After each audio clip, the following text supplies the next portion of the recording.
ये शर्फ हासिल है कि कई मरतबा आका अलैहिस्सलाम के रोज़े अक़दस पे इत्काफ है, कई मरतबा हरम शरीफ में इत्काफ बैठा। तो इसी सिलसिले में एक शेर अर्ज़ किया है, मैं मेहमान ठहरा तक़ूए नबी का,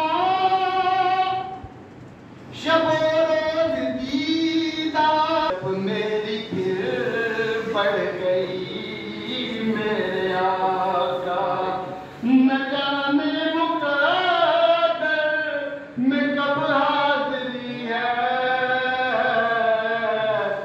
मेरे घर भी आओ मेरे प्यारे।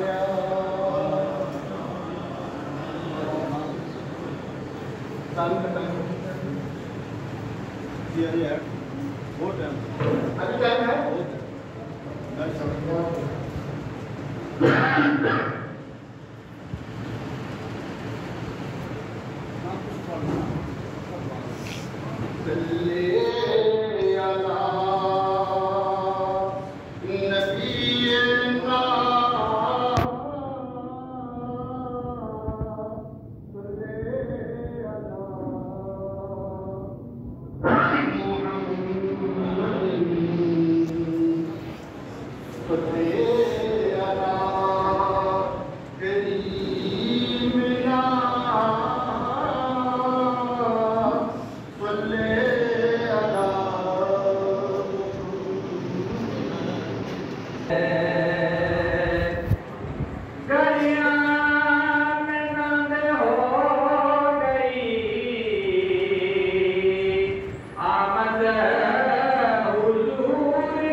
करन फरिश्ते